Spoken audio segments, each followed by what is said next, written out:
Break time at Six Nations Rugby, but it's an absolute pleasure and an honor to have one of the greatest legends in rugby, of course, the World Cup winner and also Sodexo's brand ambassador, Matt Dawson, joining us here at the Coventry University Hub. It's a pleasure to have you, Matt. Thank you very much. To be here. Thanks for asking me on. Before we talk about rugby, just talk about your role with Sodexo. Yeah, there's a lot going on at the moment with work I'm doing with rugby and work I'm doing with Sodexo, but as you say, I'm their brand ambassador, have been for about 10 years. So my role is really, well, particularly when it comes to universities, it's to help broaden the view and understanding around health and well-being, and making sure that not only the students but other customers and staff and people that are using the facilities are eating the right things, looking after their diet, salt, sugars, fats, making sure they're as lean, as muscly as you. Look at that, very strong. Hydration, that general education that is so important in our day-to-day lives. One thing I noted during your motivation speech, Matt, that keeping yourself hydrated, just a sip of water, nothing to lose on that occasion, it increases 20% of Frightening, yeah. advantage. It's frightening, isn't it? Yeah. So even as simple statistics as that, as you know, whether it's the students going into lectures or whether it's a sports person going to prepare for a game, if they are fully hydrated, they have up to 20% more concentration than someone who is dehydrated. So, I mean, that's a fundamental for whether you're a kid going to school in the pre-prep, or if you are a professional sports person going to play at Wimbledon or play at Twickenham or anywhere else. That's right. Keep yourself hydrated. Just have water as much as you can. Good message there. Thank you very much. Matt, let's talk about rugby now. I'm a great follower of you on the BBC column, and you just said that after the first game, Willie Haynes will start the Scotland game. He did. Obviously, you cannot really predict the weather. And going through all that, does England still have that scrum half combination in order? There's a couple of positions, I think, of the England squad that are still, they're still up for grabs, and certainly scrum half is one of those. I think probably fullback as well. Furbank is a couple of caps in, and we haven't really seen him play. But to be honest, as far as the scrum halves go, I can't see who else is knocking on the door. There's Alex Mitchell from Northampton, who's 21, 22. But then you've got two experienced guys who are playing really good rugby. Willie Hines deserved his shot. There's no question about that. I think he'll play against Ireland.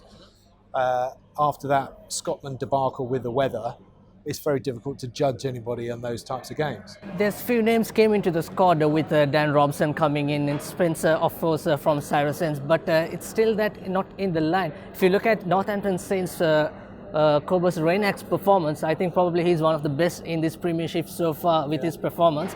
But still, in that caliber, he was not in the 23 in the South African World Cup winning squad. I know there is a step up between playing for your club and country, particularly at scrum half, because these coaches now are looking for players who are going to manage the game. They've all got the skills. They can all pass. They can all kick. They can all run.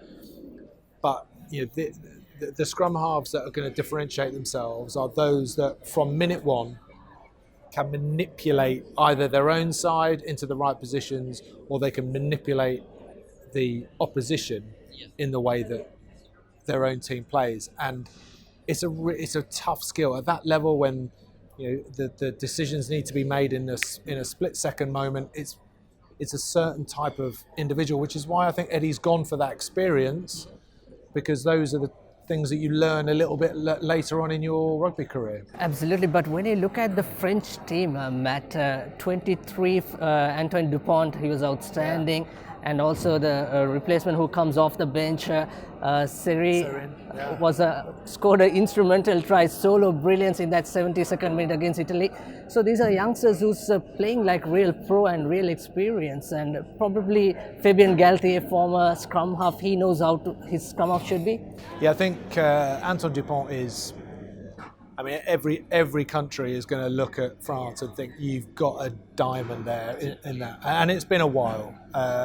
Maybe you go back to the likes of when Morgan Parra or Dimitri Yashvili, even back to Fabien Gauthier. But this guy Dupont he looks the real deal, and he is able again to manage the game. He's got individual skills. He can spot the gap. He's a threat, but he manages that. Doesn't get caught with the ball. Doesn't go onto the deck. He's a very, very special player, and right now England don't seem to have that type of player. Ben Spencer, really good player from Saracens and has had some good form, but maybe isn't quite as vocal and authoritative. Dan Robson is maybe a little bit more Dupont, but then sometimes makes a few errors and gets caught in possession and overplays his hand. It's a fine line. It really is a fine line. But at the moment, Dupont is absolutely nailing it. He's a little bit like Conor Murray from Ireland when he was in his pomp about 4 years ago. Dupont is sort of in that mould. Indeed, and if you look at the England halfback combination, obviously we are playing against Ireland up next. Conor Murray, it's pretty much like one dimension, isn't it? You can know when it comes to the red zone, it's going to be a box kick, or even in the own half, it's going to be a kick rather than more pass. But I mean, the game is at that top level. The game is so finely balanced now that, particularly the halfbacks. I mean, that they have a strategy and a kicking strategy that they're willing to implement wherever they want on the field. I mean, look at South Africa; they're the world champions, and they had moments in the final where they slightly changed their tactic, but they pretty much did what they did for the whole campaign, and that was Faf de Klerk kicking the ball up, turning oppositions, playing a territorial game, making the opposition make mistakes in their own 22, 3 points, 6 points, 9 points, the game expands and then they can start playing. England did it to Ireland in Dublin last year, exactly the same. So at that level, when it really gets to the games where they're right on a knife edge, unfortunately the game does turn into a little bit of a kick fest. As the game goes on, where do you see England and Ireland, and how will England finish this Six Nations after disappointing loss, obviously against France? I'm not sure that there'll be a Grand Slam this year. I think England should beat Ireland at Twickenham first. They'll still be hurting from that French loss. There'll be some questions asked internally, and I think they'll bounce back against Ireland at home, and they will want to. France go to the Principality Stadium to play Wales. Now, I mean, that's a heck of a game to go to Cardiff when Wales probably thought they had a chance against Ireland. They got turned over.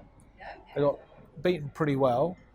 They will want to make sure they do some damage against the French. We could quite easily finish next weekend with all of those teams having won 2, lost 1.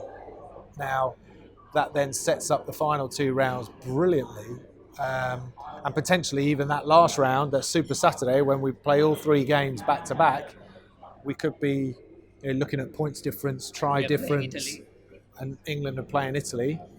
I don't think England are out of this by any stretch of the imagination. I think there's a good chance that they could go to Italy with still a chance of winning it. How do you see Junior Farrell, Senior Farrell when they meet in Twickenham? Yeah, I mean, it'll be interesting. They'll play it down, but I think it will be interesting because of obviously the father and son piece. But they know each other so well, and Owen Farrell will want to make sure he's doing all his homework. He will want to be relaying to his English players how his dad coaches at certain areas, where are the weak points, where are the strengths, and in a roundabout way, I'm sure Andy Farrell is doing the same and making sure that his Irish team win the game. I think they've gone beyond. They've done it so many times now. It's gone beyond the whole father and son piece. It's now England versus Ireland, and it's a sideshow that it's father and son. Andy will want to take that Irish side and build on the 2 games that they've won, and he'll want to progress towards a Grand Slam. Whereas England will want to bounce back from 2 performances, 1 win, 1 loss. But they've not really played any rugby yet, and they'll want to prove that they can. Certainly, things could change in another fortnight's time or in a week's time. In fact, after the break, Matt, just talking about this current Northern Hemisphere performance, and when they go into Lions Tour, how crucial is that going to be in terms of decision making for Warren Gatland's team? And also, what are your thoughts on South Africa going to join the Six Nations? I mean, the Lions is probably not as far away as everyone makes out. Warren Gatland will be definitely watching players carefully at their clubs as well as their country, see how they fit in adversity. Because when you go down to South Africa, when you go down on Lions tours, it is about how do you match that intensity. There are going to be some low points and high points, and you need the players that can handle that. South Africa are a brilliant side, great players, world champions, a very proud nation. They will be, they love the Lions. They will be conscious of the previous Lions tour that they won, and they will want to make sure that that dynasty, that legacy of 12 years is held again as victors over the Lions, because a lot of players only get one shot at it. As far as coming into the Six Nations, I think there's going to be further conversations around the commercials, CVC, the private equity coming in. Do we go to a linear global tournament rather than sort of trying to transcend time zones and makes the game very difficult to play in, but also to follow as supporters? It's quite a significant shift to bring South Africa into the Six Nations. My view would be, if you did bring them in, I would think that you would still only need Six Nations in the Six Nations competition and not 7. I think you're then going into a longer tournament. The guys are playing far too much rugby as it is.